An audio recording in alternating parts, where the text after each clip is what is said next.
there. And you see some structure here if you look more closely.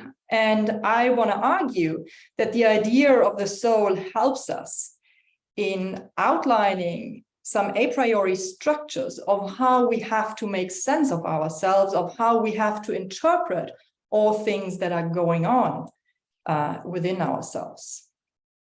So the overall question in the way that I'm trying to answer in this talk is, how does Kant's idea of the soul help us to make sense of ourselves, to interpret ourselves, to gain self-cognition, and ultimately to gain self-knowledge of ourselves? So what I would like to do within the next few minutes is, first of all, outline some general thoughts about what I call the double function of ideas of theoretical reason with regard to both cognition and knowledge acquisition. And then I want to think more specifically about the idea of the soul and also see whether we can see this double function for the idea of the soul with respect to self-cognition, self-interpretation on the one hand, and self-knowledge on the other hand. And then if there's still some time, I round off some thoughts, this talk by some thoughts about the practical function and the idea of self-formation. But I leave the rest to Jessica, who will talk much more about this practical function in her talk. All right, so just to get us started at the same point, Kant famously introduces the ideas of reason in his Critique of Pure Reason, more specifically in the Transcendental Dialectic. And there he says the following: well, ideas of reason are the necessary concepts of reason to which no congruent object can be given in the senses.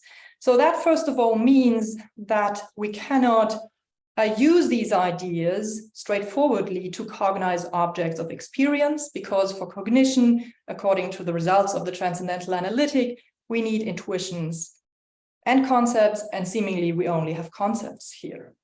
But nonetheless, these are necessary concepts of reason, and they come out of a necessary tendency, a natural tendency of reason to seek completeness, to seek more general conditions for a given experience, and in a way come up with the complete conditions of an experience.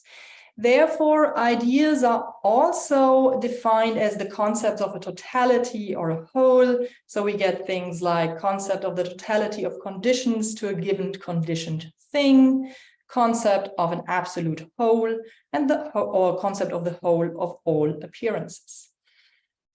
The famous examples that are discussed throughout the dialectic in the first critique are the ideas of the soul, the idea of the world whole, and the idea of God. Now, what is the positive function of these ideas, or how could they have a legitimate positive role? So only in the appendix to the dialectic, Kant argues that these ideas have an excellent and indispensably necessary regulative use, and that use consists in directing the understanding to a certain goal. And that goal is to seek to bring about the systematic incognition, that is, to bring empirical cognition into a system of interconnected cognitions in accordance with necessary laws. So let me give you an interpretation of how I understand this regulative use. So the idea defines a goal for the understanding, or an idea defines a goal for the understanding, and the goal is something like systematic unity of the understanding's cognitions. Now I think we can understand this claim, defining a goal, in two different ways, in an intrinsic way and in an extrinsic way. So intrinsically, first the question arises, how can we seek cognitions such that they are intrinsically systematically ordered, they intrinsically cohere with one another in a systematic way, and therefore form a unified whole, or what Kant calls a system. Let's look at this function first. One way to achieve, or at least approximate, this unified whole is by forming our empirical concepts such that they agree coherently and such that these concepts themselves form a system. So for instance, think about the system of biological concepts. You have concepts like plants and flowers and trees and roses and tulips, and you want to get them into some sort of order. You put plants on top, then maybe trees and flowers in the next level, and then you have under flowers, you get tulips and roses. But there's more to this system of empirical concepts. You also want this system of empirical concepts to somehow capture real dependency relations so that you later on can draw out inferential conclusions from them. So that seems to go together with a complementary activity where reason and ideas are also involved, namely in finding inferential lawful explanations for objects of experience. And I know Pirachula will say more about that in particular. But I think these two activities somehow go hand in hand, and they both feed into what I would call the semantic function of ideas of reason. Semantic because this is mainly here, reason is mainly involved in setting or in for us to form concepts such that they latch onto empirical objects in a coherent and systematic way. And only if they do this can we kind of acquire sufficiently determined cognition. And I think this semantic function is primarily with regard to the world of appearances. But now we can understand the goal for the understanding in a different way and think about it extrinsically or externally. And there seems to be this external goal. How can we make sure that this system of cognitions we are approximating is actually directed towards the truth and hence leads to knowledge? So we could make everything coherent, but as it were, get it all wrong, right? So we kind of need a goal, and the goal seems to be, the goal that reason is defining for the understanding seems to be truth. So here I think an important metaphor plays a role, namely Kant's metaphor of the focus imaginarius, where ideas give us somehow projections, a focus imaginarius that gives us some sort of normative orientation to direct our system of cognitions. And from this projection, we can then derive normative standards of truth. There were various passages where Kant points out this epistemic function of reason and says that we can derive criteria of empirical truth from the idea of systematic unity. And so it seems that this systematic function is a projection of the world as it is in itself, or the world of things in themselves, because ultimately these are the things that are the truth makers for our entire systems of cognition. I will not say much more about this epistemic function, but focus on the semantic function. And here,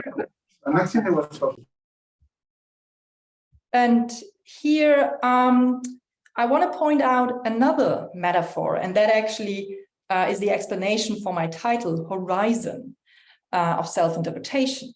So let me read out this really interesting passage from the appendix. So there Kant says, as an explanation of what systematic unity might involve, well, one can regard every concept as a point, as the standpoint of an observer that has its horizon, a multiplicity of things that can be represented and surveyed, as it were, from it. Oops.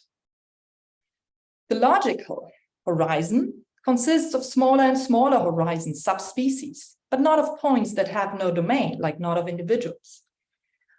We can have different horizons, different genera, as it were, and one can think of these genera as drawn out into a common horizon, a horizon we all share, which one can survey collectively from its middle point, which is the higher genus.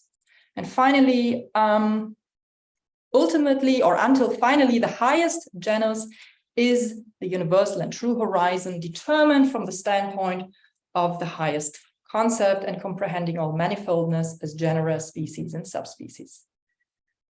All right, so now it's becoming very sketchy. The rest of the talk is literally very sketchy in the sense that I give you a lot of sketches of how I want to understand the metaphor of horizon.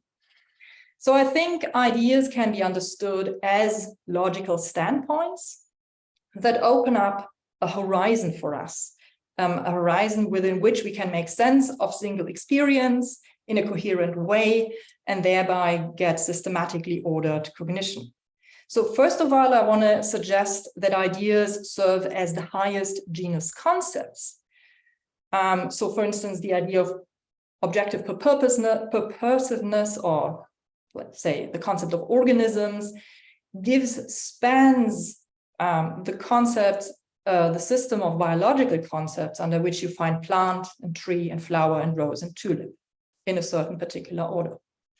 But at the same time, a system of concepts, if it's formed well, also maps onto a particular area of reality, empirical reality, or the world of appearances, and captures certain phenomena. So that is what I want to call the context of intelligibility, as this sum total of all appearances that actually fall under or can be cognized under this highest genus concept, under the idea that spans this conceptual system. That's roughly the idea where I see the semantic function of reason and of ideas of reason involved. Just to summarize, so ideas give us a horizon of understanding. Ideas of theoretical reason serve as the most general genus concepts, kind of natural kinds, and span corresponding conceptual systems under which we can reflect and experience. So only in relation to a conceptual system is the representational content of an empirical cognition sufficiently semantically determined. You need to know how the concepts used in the cognition are related to one another. And so in a way, ideas present to us irreducible domains of empirical reality.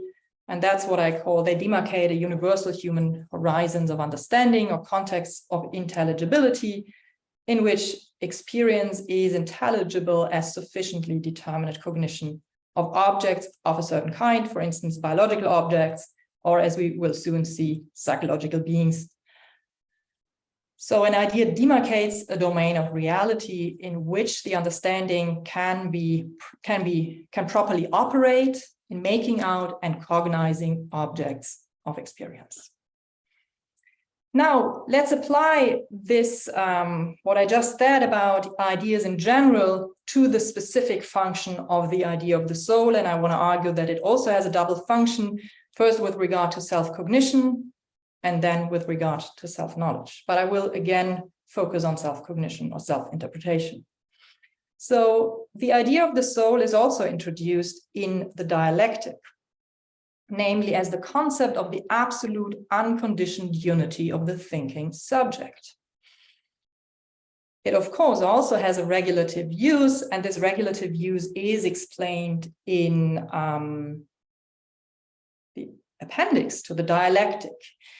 So it sets a goal for the understanding, and the goal seems to be the systematic unity of all cognitions of the inner appearances, the appearances that all belong to one and the same subject.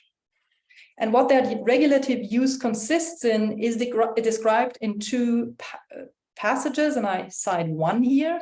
So the regulative use consists in considering all inner determinations as in one subject, all powers as far as possible as derived from one unique fundamental power, all change as belonging to the states of one and the same persisting being, and finally by presenting all appearances in space as entirely distinct from the actions of thinking.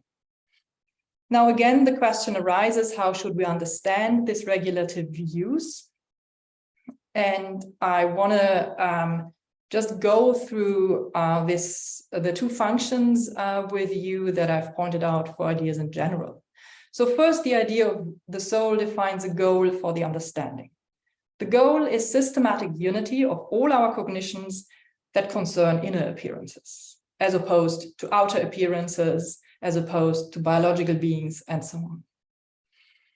Again, the first question that arises is, how can we seek self-cognitions? So cognitions of my inner appearances, such that they are intrinsically systematically ordered and cohere well with one another and form a unified whole or system.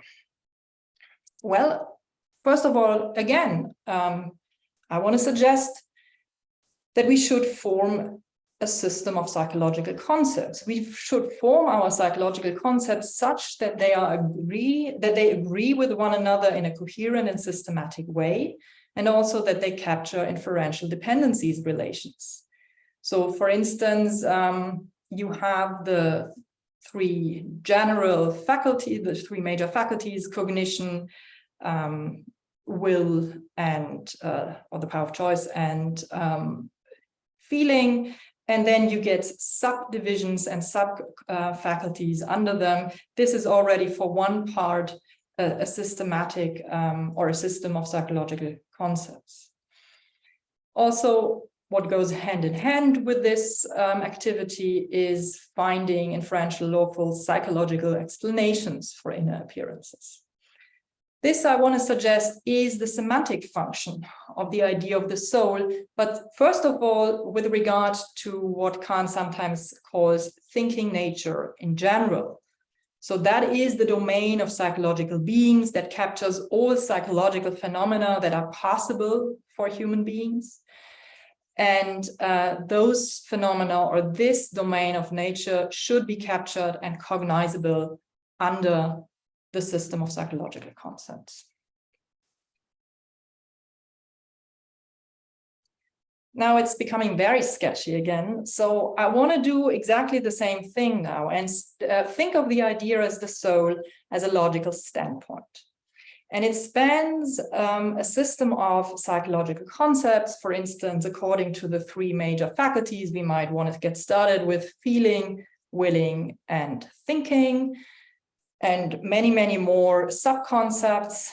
And as it spans as a system of psychological concepts, if all goes well, then it maps onto a certain domain of empirical reality, namely the domain of psychology. So we can understand this as the horizon of psychology. And the context of intelligibility here is the sum total of all inner appearances or psychological phenomena that fall under the idea of the soul. And as I've pointed out earlier in this statement, when I introduced the soul has certain predicates, and these predicates give an a priori structure to that system of concepts. And so also for the domain of psychology. So we think of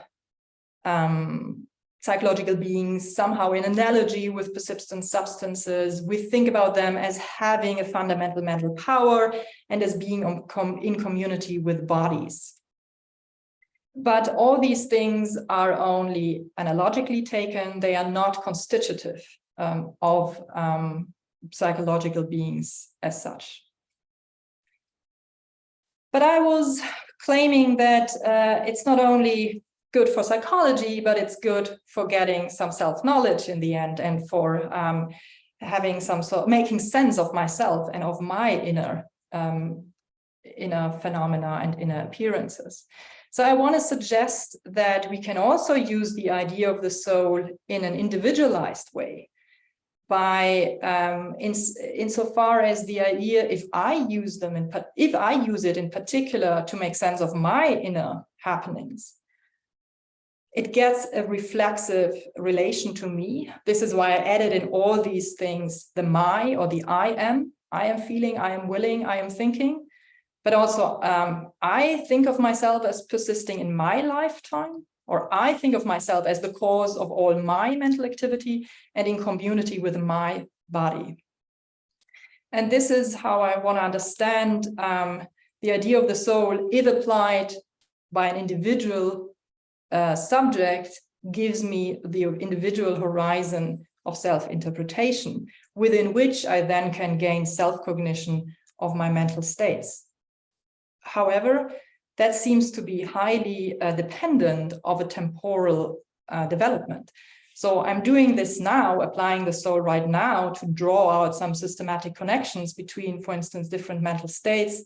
But I think the final picture looks much more complicated, and tried to spell this out here, that the horizon within which I interpret myself is obviously dependent on the time at which I'm doing this. With time progressing, I have more memories to integrate into my self-image, and I have always projections for the future, what will happen in my future. And with this sketchy picture, I'm wrapping things quickly up because I'm running out of time. So this was all about the semantic function of the idea of the soul. In this function consists in two things. First, it helps us defining a system of psychological concepts and thereby demarcates the domain of psychological beings. And secondly, it helps me, if I individually reflect my inner appearances under the idea of a soul, it helps me to interpret myself as an individual psychological person. I also want to suggest that there is a epistemic function to the idea of the soul, insofar as it gives us a projection of a focus imaginarius, so that all our self-cognition is extrinsically directed toward truth and leads to self-knowledge. So it gives me, this focus imaginarius gives me a normative orientation to the being as I am in myself. So the epistemic function is with regard to the I in itself. And I'll stop. Katharina, yeah, if you want to get any questions at all, you need to stop pretty soon here. Thank you. Yep. We should move on to our next speaker. Thank you, Katharina. Our next speaker is Jessica Tizzard from Tübingen, and speaking on the topic, the soul as a subjective condition for moral life. Take it away, Jessica. Thank you. Thank you, Andrew. So I have a handout on a Google Doc, and I just dropped that link in the chat in case you would like the virtual version of the experience of getting lost in a handout during a talk. But could I also share my screen to walk through it? Yeah, Alex, can you do that? I think I'm enabled. She's just a co-host, so she should be able to. Okay. So yeah, just hit share screen. Thank you. Great.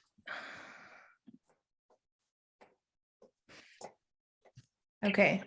Can you see? Yeah, seems like it's working. Okay, thank you. Not very experienced in Zoom. Here we go. Okay. But yes, as Katharina said, I am going to take over the practical conception of the soul, do some unpacking there. There's kind of two parts to the talk. I'm interested first in just talking about the differences, right, as we take up the conception of soul in the second critique, in the moral context. And so I'll just say some generic things about what Kant thinks is sort of added here, and how the practical postulates work. And then I'm really interested in using the sort of the groundwork that Katharina has already built, thinking about the way that the soul functions as an idea in the dialectic to the first critique, how that can help us understand the postulate of immortality. Because based on the one page that Kant dedicates to it in the second critique, it's not at all clear, at least to me, how we should interpret it. And so, yeah, so I want to use mainly the first critique, but then also bring some textual support from the religion to sort of try to get a unified account of the function of the idea of the soul in Kant's system.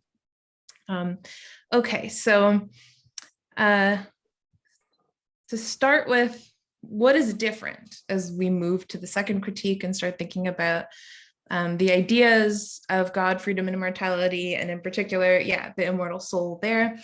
So Kant says late in the critique, aiming at the highest good, made necessary by respect for the moral law and the presupposition flowing from this, of its, that is the highest good's, objective reality, lead through the postulates of practical reason to concepts that speculative reason could indeed present as problems, but could never solve.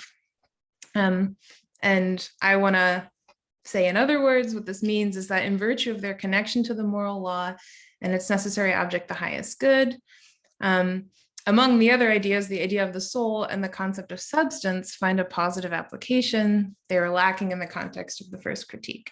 And of course, it's controversial what Kant means by objective reality here. What does it mean for these ideas to have objective reality for practical purposes?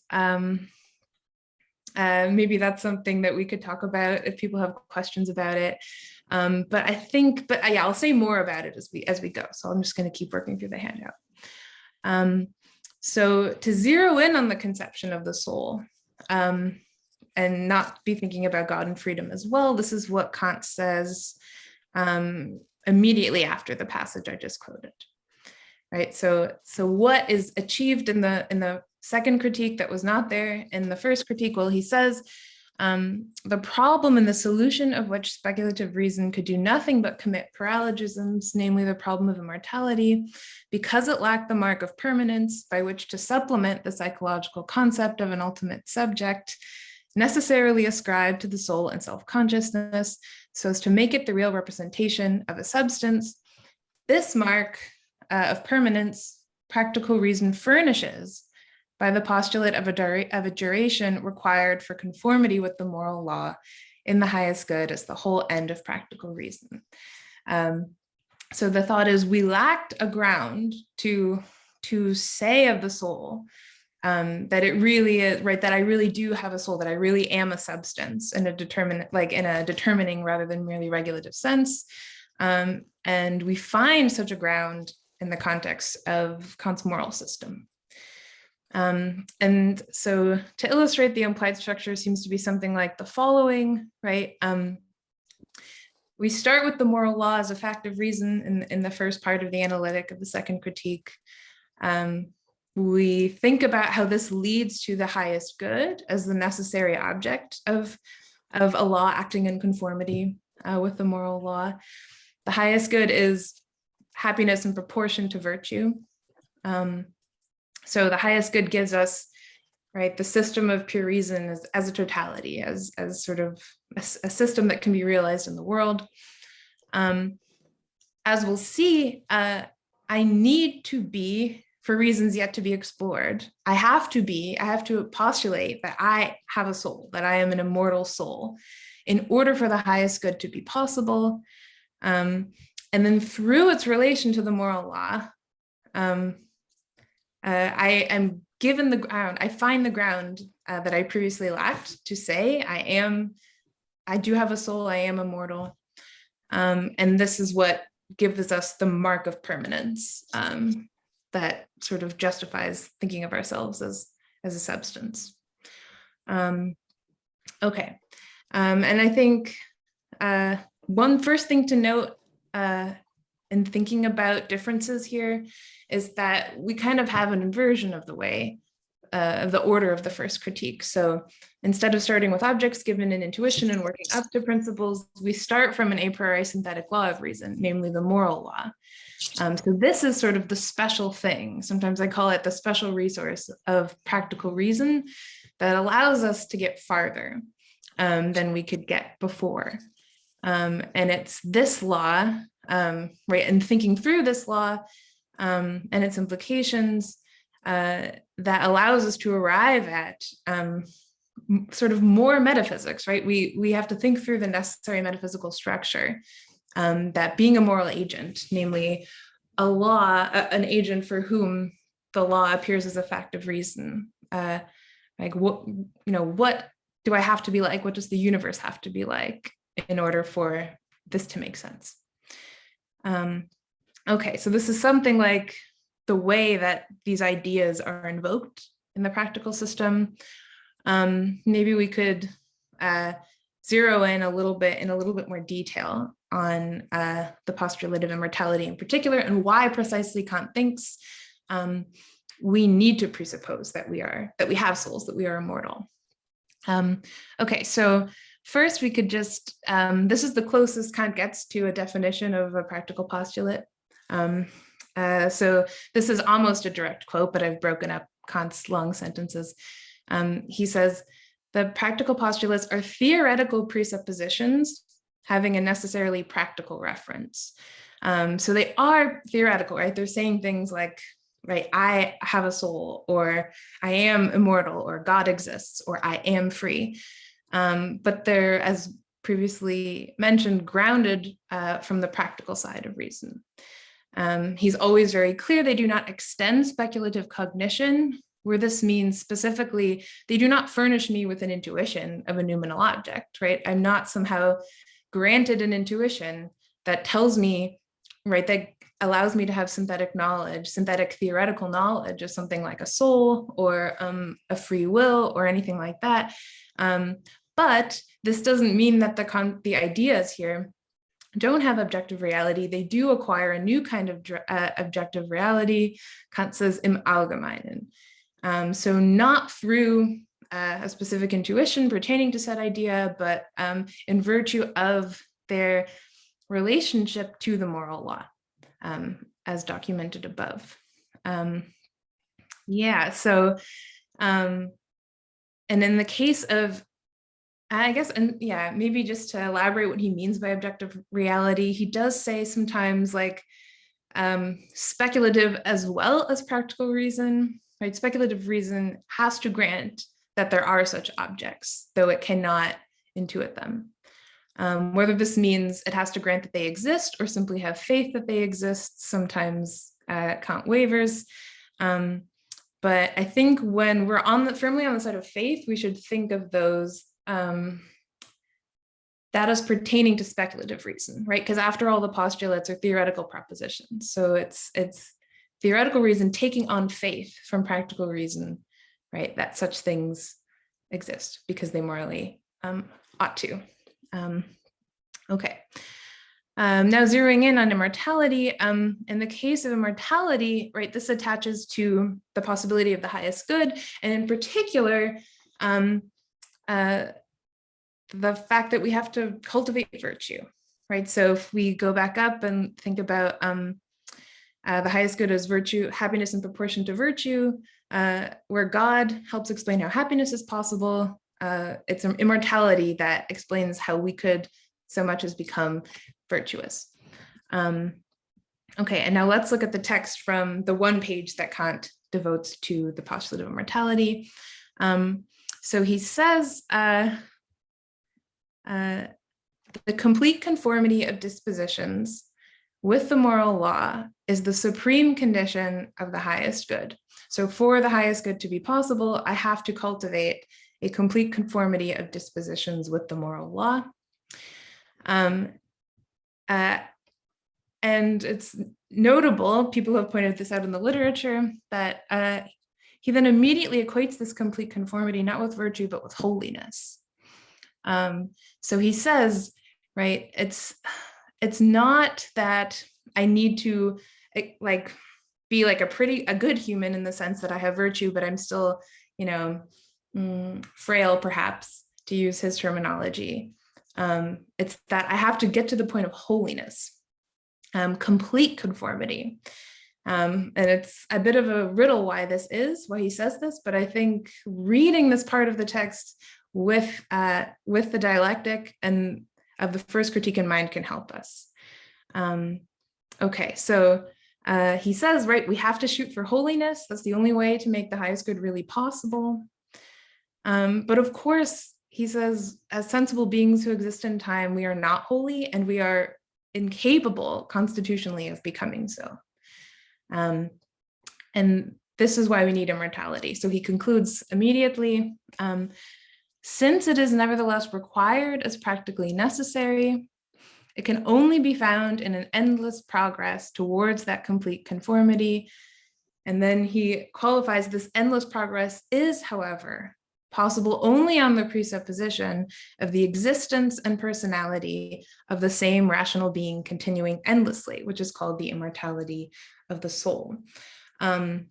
So yeah, we have to be holy in order for the highest good to be possible. as sensible beings, we are incapable of holiness. This means that the best we can do, the only way for us to reach this condition, is to think of ourselves as undergoing an endless progress from worse to better. And Kant thinks the conclusion just follows what this is, right? This endlessness, this permanence just is immortality. Okay, so how to make sense of this? As I said, if you've read this recently, maybe you agree with me, he gives us very little text. There's like one more paragraph that expounds on what he means, why this is the case. But I think one could read it in multiple ways. And that's what I have laid out in section 3 of the handout. So what does it mean to postulate our immortality? Is it to say that we're failing forever, right? Just endlessly? Or is there something like, or does it mean that we're positing something like a transcendental holiness? Apologize for the pun, but I think it brings out the point, right? Or is it that we're just sort of like strung out in time forever, doing action after action after action? Or is there something else going on that would link his invocation of substance and immortality a little bit more closely with the way the ideas function in the first critique? Okay, so yeah, again, the failing forever view is something like, like our finitude grounds the need to conceive of ourselves as having an eternity to approve, though we will never reach perfection, right? Because his thought is, insofar as we are temporal beings, we will never get there. We are incapable of holiness. And so insofar as we continue to think of immortality as just time forever, action forever, we don't get there. He does say, even in the second critique, to God, however, God sees us as a unity. But if we don't interpret it properly, it can just seem like, well, it's good enough, right? If we just try forever, this eternal improvement passes for holiness.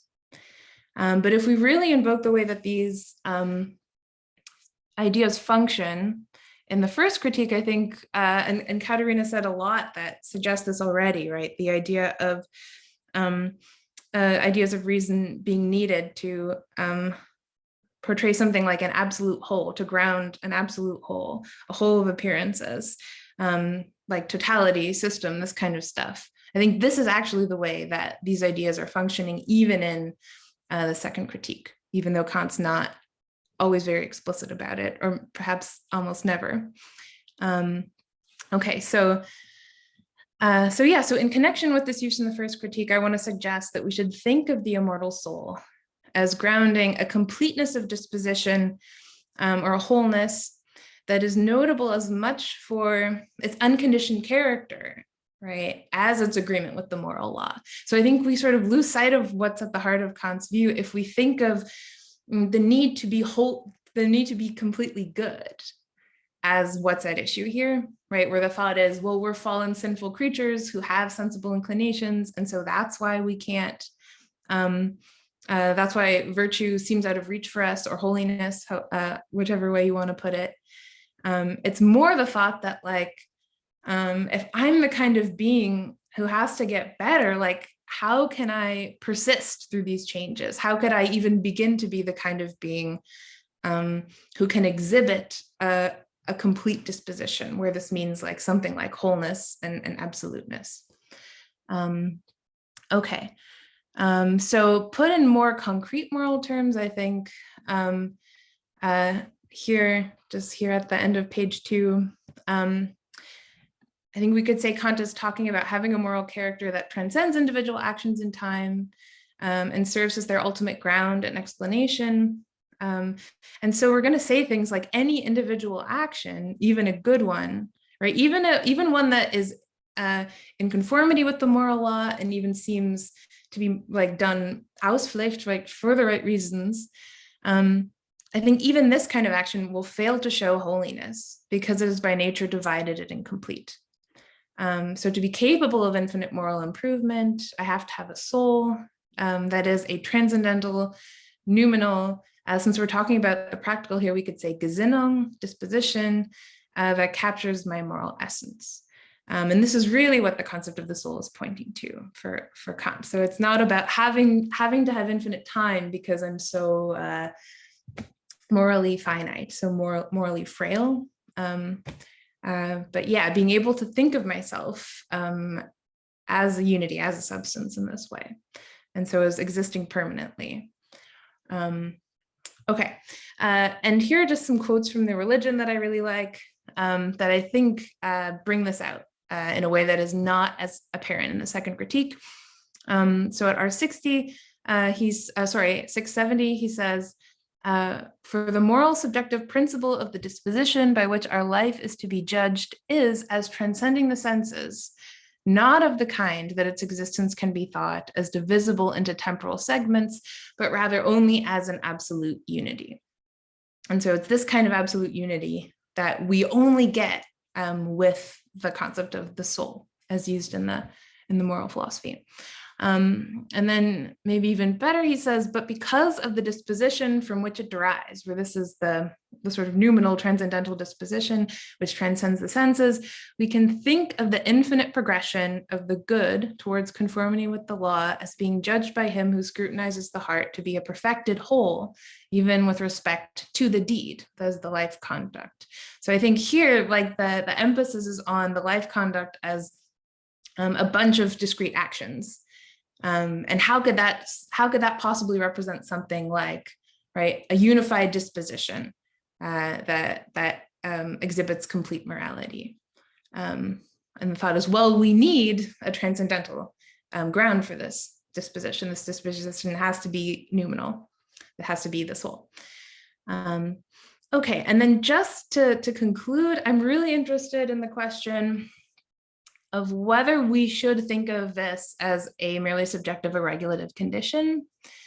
And I feel like, at least right now in my thinking on this, I think the soul occupies a kind of middle position for the three postulates. So I want to defend a really strong reading of freedom where like we just are free, right? It's not that this is how we have to think of ourselves. This is what it is to be a moral being.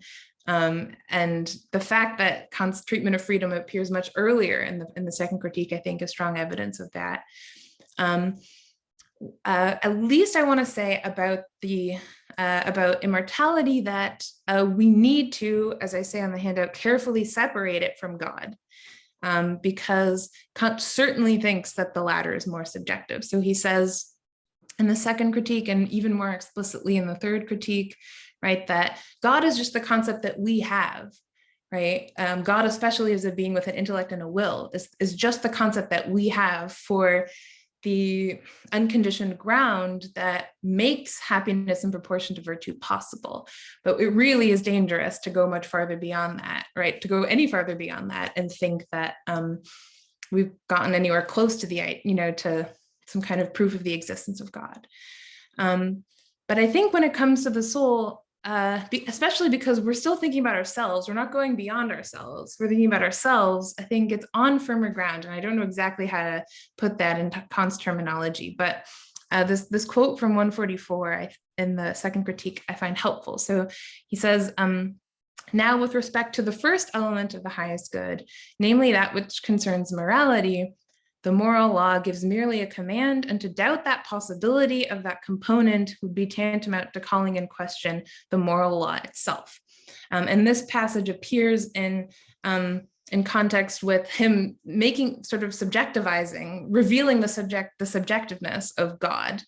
But insofar as the soul is connected with the first element of the highest good, namely morality, and the achievement thereof, it does seem like it's separated from that, at least to an extent. But anyway, maybe there's questions about that. I'll end there. Thank you. Thanks, Jessica. Okay, I think we have to leave it there. I'm sorry, Pierre. Maybe there'll be time at the very end, but we're already a few minutes past. Thank you, Jessica. Thank you. It's so hard because these are rich talks and such a brief amount of time. We move on, however. This is now Pirachula. Chulanon from Toronto Metropolitan University. And I asked Pirachula if this is the correct way to pronounce it, and I was told that it's correct. So take it away on the topic, the idea of the soul and the explanatory project of the critique. Thank you, Andrew. I don't have a PowerPoint or a handout. I apologize. So you're going to have to look at my face for the next 15 minutes or so. But I promise it's going to be brief. Okay. How do I? Kant's critical philosophy is an investigation of the fundamental faculties of the human mind insofar as they are subject to legislation of reason. And I think one of the perennial problems for interpreters of Kant is, what is the mind for Kant? Or as I prefer to put it, what is Kant's concept of the mind? There are three standard accounts in the literature. I hope you're familiar with all of these. The first, which we might call the anti-metaphysical reading, holds that Kant's claim about mental faculties are metaphysically neutral. They are essentially claims about the quasi-logical structure of our representations. The second, which I call the phenomenalist reading, takes Kant's claim about mental faculties to be claims about an empirical entity, perhaps under a functionalist description. And the third and final approach, the nominalist reading, maintains that Kant's claim about mental faculties are claims about the mind as a noumenal entity. In this short talk, I would like to suggest that there is a fourth plausible interpretation on this alternative interpretation. Kant's account of mental faculties in the critique presupposes the regulative use of the idea of the soul as the idea of the metaphysical bearer of those faculties. And I will try to motivate this proposal by reflecting on Kant's well-known claim that the critique of pure reason or critical philosophy has a status of a science, which I argue implies that it has an explanatory goal. The idea of the soul on my proposal serves as the explanatory framework without which the critique would not be possible as an explanatory inquiry. Note that I'm not here arguing that there are decisive textual or philosophical considerations in favor of this alternative. My claim, a rather modest one, is that this reading is at least as plausible as the other options in the literature and thus worth further exploration. Let us turn first to Kant's claim that critique is a science, Wissenschaft, in the proper or strict sense. This claim appears in many places throughout Kant's critical writings. In its most familiar formulation, this is the claim that the critique of pure reason is a propedeutic of a new science that is yet to be fully realized through the completion of a system of pure reason. Think of the full title of the prolegomena, prolegomena to any future metaphysics that will be able to come forward as a science. So what does it mean for critical philosophy to be a science? Kant defines a science in general as a body of cognitions that constitutes a system as opposed to a mere aggregate. A system of cognition is, quote, the unity of the manifold cognitions under one idea. This is the rational concept of the form of a whole, insofar as through this, the domain of the manifold, as well as the position of the parts with respect to each other, is determined a priori. In the metaphysical foundations, Kant further distinguishes between a science in general and a proper science, or a science in the strict sense. For a manifold of cognitions to be a science in the strict sense, it must satisfy two further conditions in addition to being systematic. First, it must qualify as what Kant calls rational cognition, rationale Erkenntnis or Vernunfterkenntnis, that is to say, cognition from grounds or principle. Thus, cognitions in the system must be connected according to the relation of grounds and consequences. I will come back to this later. And secondly, the grounds or principles must be a priori and apodictically certain. It is relatively clear that Kant believes critical philosophy satisfies all these three conditions. First, it is systematic. Second, it is an instance of rational cognition, since Kant places philosophy in general side-by-side mathematics as two paradigm cases of rational cognition, cognition from grounds or principles.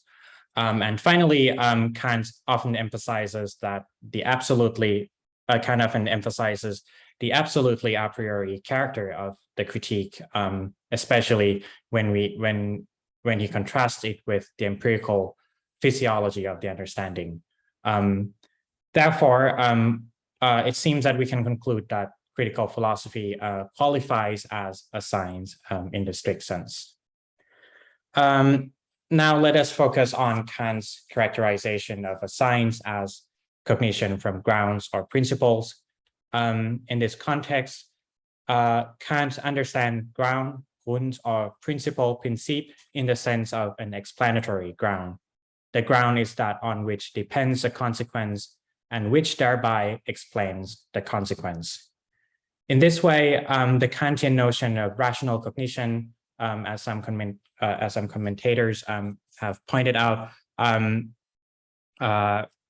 so Kant's notion of rational cognition as cognition from grounds coincides with the traditional Aristotelian notion of a priori knowledge.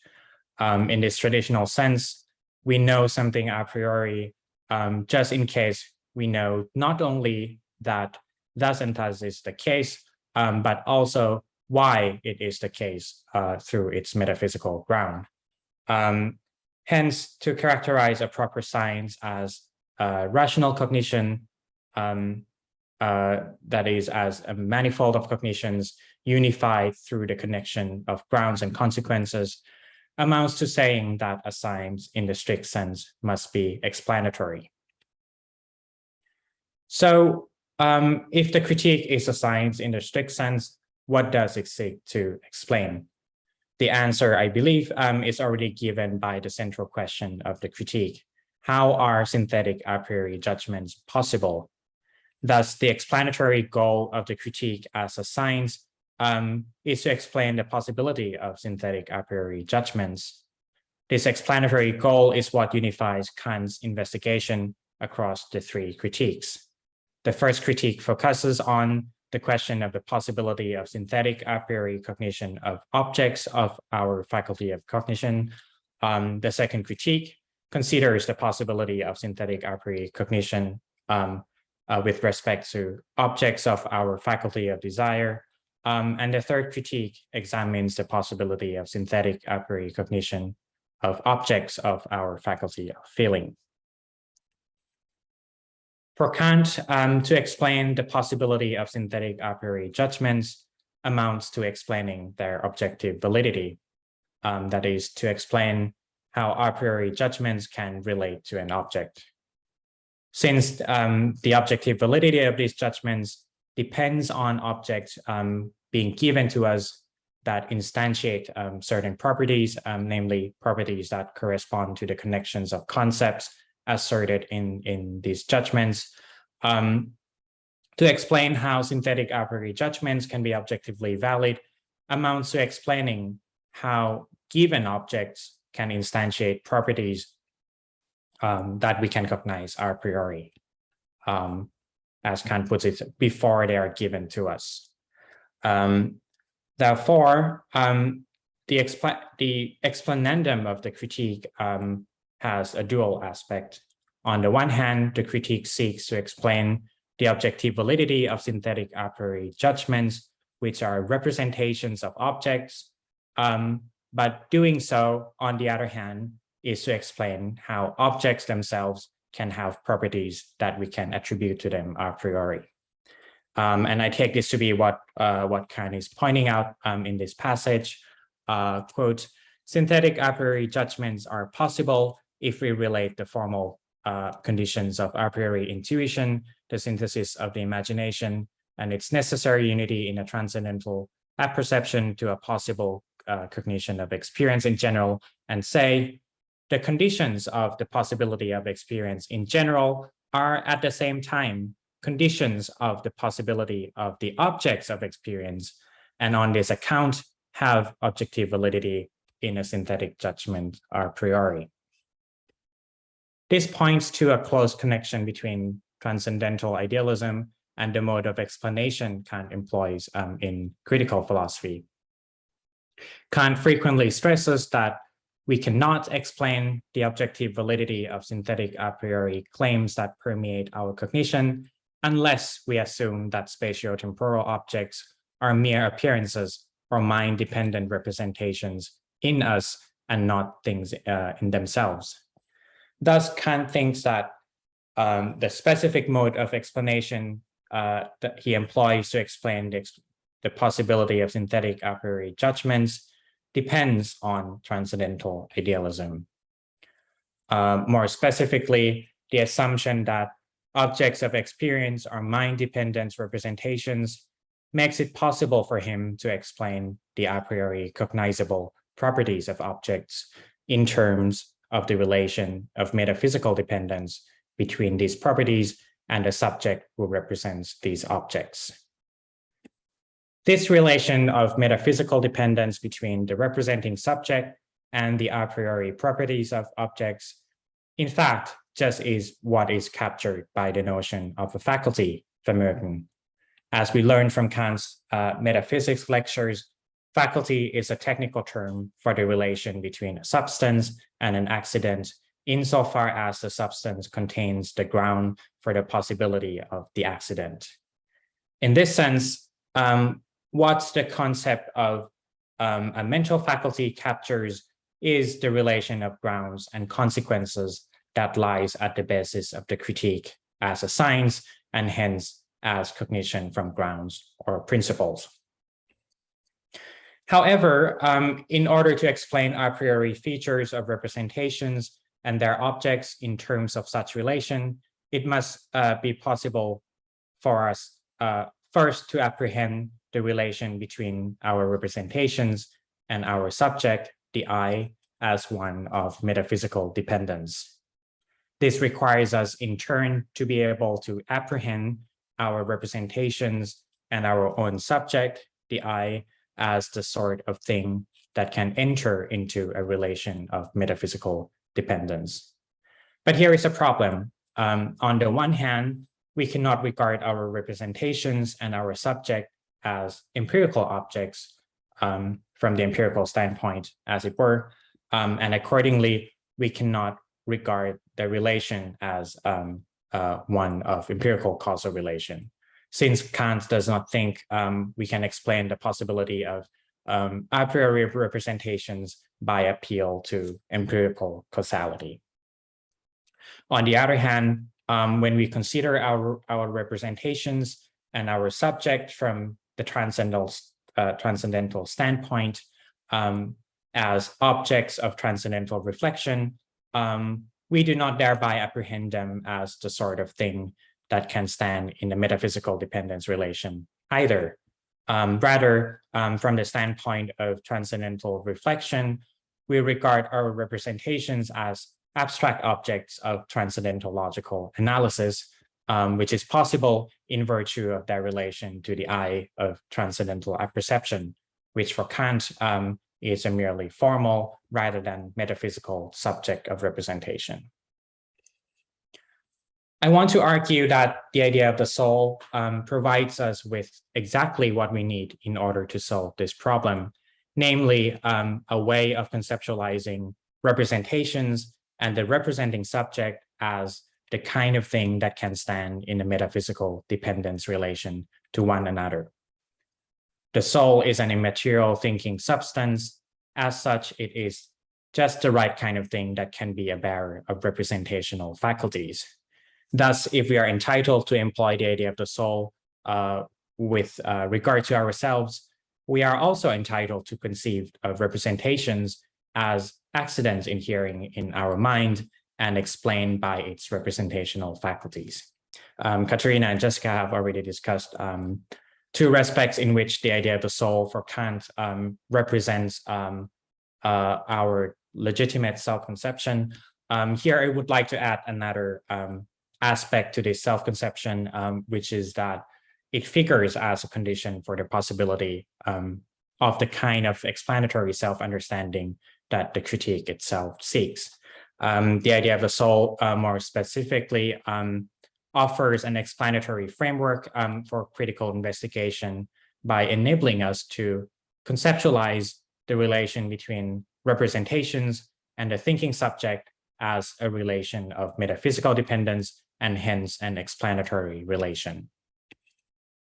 I want to point out that this proposal is completely consistent with Kant's analysis of the idea of the soul in the paralogisms. This will serve as a transition to Clinton's talk.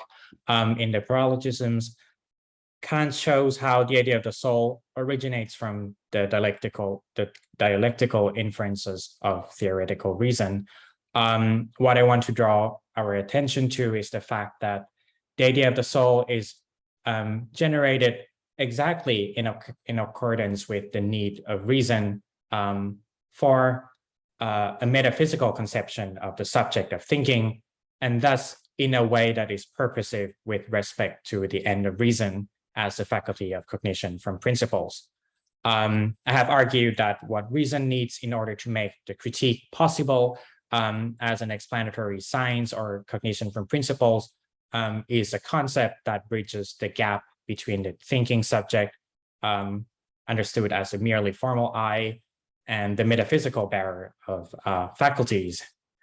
As Kant makes clear in the paralogisms, the dialectical inferences that generate the marks of the idea of the soul commonly move from a formal feature of the I to a metaphysical feature of the soul. And in this sense, the transcendental illusion that goes into the content of the idea of the soul just is what is needed in order to fill the gap mentioned earlier. The dialectical content of the idea of the soul, or the fact that its content consists in transcendental illusion, might cause a concern regarding the viability of my proposal. However, we should not forget that Kant does not think that the dialectical character of the ideas prevents them from having important and, quote, indispensably necessary roles in our cognitive and practical activities. As Kant emphasizes, the ideas can remain illusory in their content, but we need not be deceived by it. Illusion shined does not entail deception, Betrug. So as long as we are mindful of their illusory nature and refrain from assenting to their pretension of being veridical representations of objects, we can put the ideas to purposive use in accordance with the ends of our cognitive faculties. More concretely, we are entitled to conceive of our representations as if they were accidents inhering in the simple thinking substance that we are, not because we have cognitive access to this substance, but rather because without this self-conception, we would not be able to explain or make sense of the apparent fact that certain features of objects are grounded in our way of representing them. Hence, it is reason's demand for explanatory understanding that legitimizes the use of the idea of the soul in critical philosophy. So that was my little manifesto. Thank you so much. Which is Clinton Tolley from University of California, San Diego. And now I have lost your title. Is it still the contents of the dialectics concept of the soul? Yeah, Okay. I'd like to share my screen, but I could also dump the handout in the thing. I don't know if it looks like I can't share a file, but anyways, here I'll Alex, can you make him a co-host, Alex? Oh, I also can't do share screen. I'll do it. Okay, just one sec, Clinton. Okay. Hello, everyone. Good to see even just names, but also faces. be great to see people in Mexico and also at any of the APAs. I think I'm going to at least 2 of them. Okay, maybe I can now. Yeah, I should That's say good. the due date is next week. If you want to go to Mexico City in March, we'd love to see you by anyone. Okay, so I can also email this to anyone. It's just the walkthrough of the talk. Also, because we're short on time, I'll be pretty quick on most of it. So yeah, I was trying to raise some questions that are in the background of some of the issues that Katharina and Jessica and Pirachula were talking through.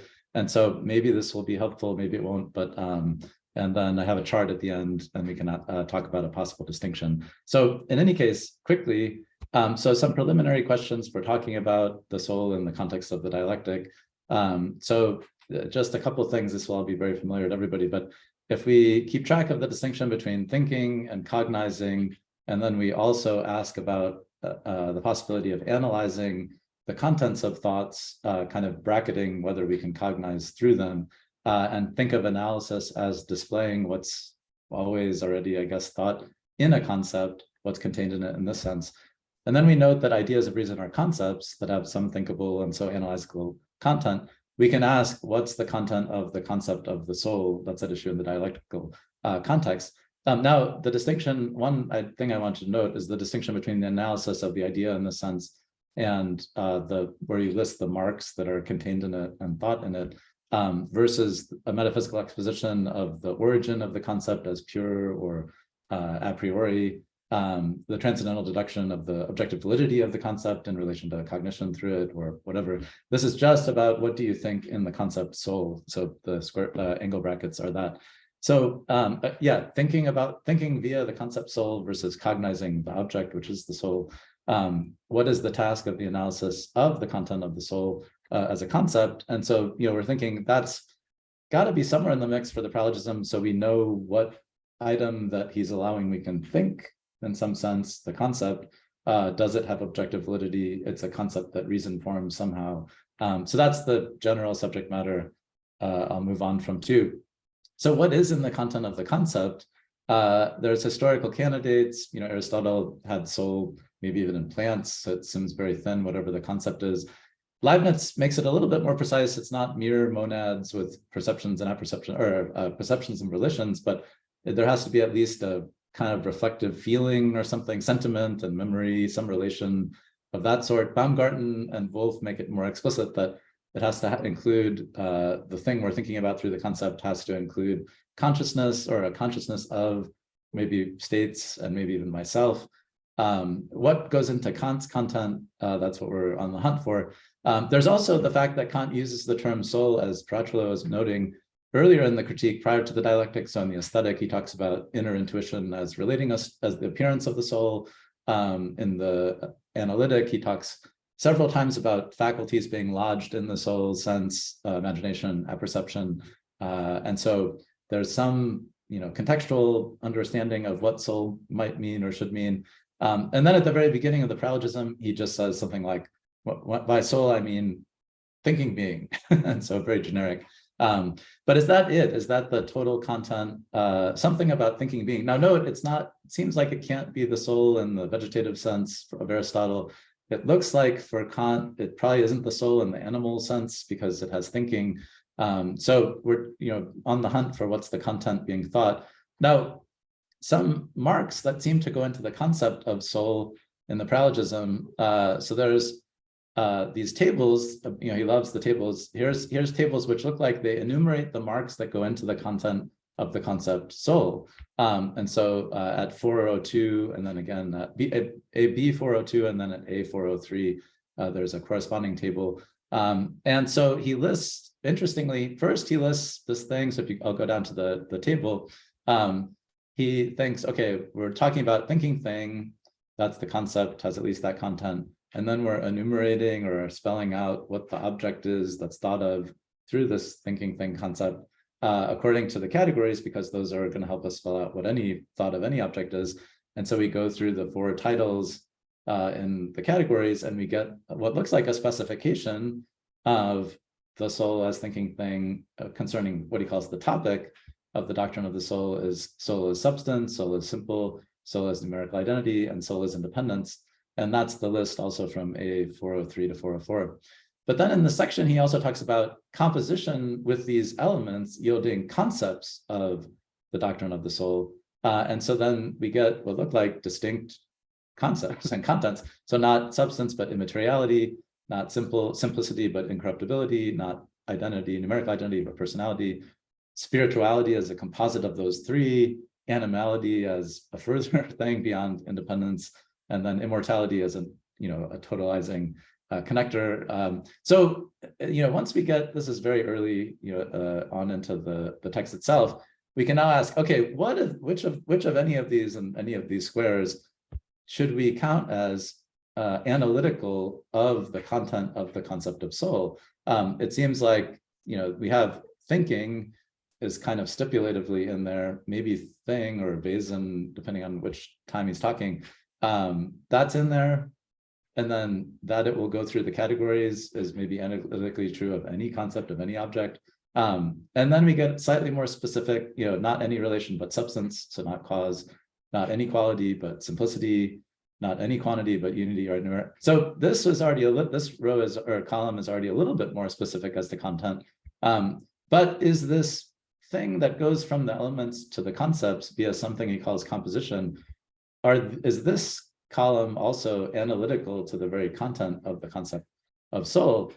And you could wonder, especially in the sense of soul that is at the beginning of the critique, just used offhandedly almost.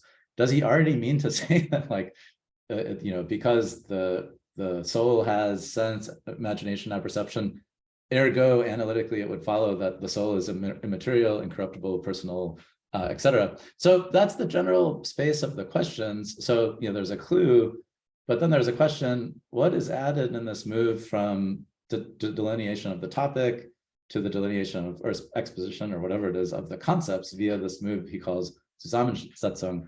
And then a second question is this step to the last column synthetic or analytic? And just to keep tracking our own specific track of questions. Now, when he talks about what would be given towards the end of the paralogism in the B, especially what is given that could be analyzed and maybe forms the basis for the rational inference to the concept of the soul, he brings us back to pure apperception. A lot of people are interested in the relationship between what is given in pure apperception and this content of the concept of soul, especially because the I is in the mix somehow, and there's some sense that I might be related to the concept of soul. But here, when he talks about when we do the analysis of the content in pure apperception, the connection is what's the composition from the pure kind of topical delineation of the soul to the concepts goes through a kind of addition, and the additional content comes from reflection on what's given in pure apperception. That's, I think, at least the possible or plausible suggestion for how we move from the early columns to the last one. But then when we look at what's actually given in pure apperception, a lot of people have written a lot about this. This is just a generic take on it. There's a kind of representationalist stuff there, but none of it's objectual. So he makes a bunch of different distinctions about it's logical this rather than real that. And then this pure apperceptive content also, just as such, isn't the same kind of content for that reason as the categorical determinations, where those are of objects or predicates, relations, etc. And so it's hard to see how you would even get from these things, which are being thought of purely topically as kinds of categorical determinations, plus something that's given in pure apperception, to further objectual determinations if what's given in apperception is not itself objectual. So this is the puzzle of, how does the rational inference stay rational, and is there illusion there? I don't want to get into how exactly it works. I just want to note it raises all these questions, because if you're thinking, is the upshot that, okay, soul is not itself the concept, a content of pure apperception, it's a concept inferred from that content. So that's one step just to note from 4 to 5. And the determinations of soul that are in the doctrinal sense pick up on this inferred content, which is a new addition or composition to the pure delineation of the topics, I think. And so as to its doctrinal content, soul includes composition via the dialectical inference of categories and composition of the categories plus this inferred content on the basis of pure apperception. But as to its topical contents, it seems like soul includes only the categories in abstraction from the specific composition in relation to the contents illusorily treated through pure apperception. And so if this is right, that there's at least a possible split here in ways the content could be delineated, could we allow that in the aesthetic and the analytic, Kant uses the term, but just merely in this topical sense, which hasn't built in the dialectical inferential content yet. It also is very indeterminate. It's just substance, simple, whatever, doesn't add into it immateriality in particular, etc. Even if by the time of the dialectic and in the practical, as Jessica's bringing up, the commitment to specific immortality, that we're on the hook for the last column in a more severe way. And so, that's a question. And then the second two questions just to pose and then leave the 10 minutes for discussion. Which sense would be required for the theoretical, philosophical, scientific, explanatory project of the first critique? So in relation to Pirachula's presentation, and also a little bit the context of intelligibility idea. Is it the doctrinal sense or the merely topical delineation? And then the same, obviously, for the practical self-formative project that Jessica and Katharina would bring up. So again, I can dump this in the chat, or maybe I can email it to. All right. Oh, I saw people did the link, so I'll do that. I'll put it in the chat in a second through a link. But that's the space of the discussion. I was mostly just hoping to stir people up to weigh in on the topic and share thoughts. And I hope that the connection with the previous is fairly straightforward. Okay, thanks everyone.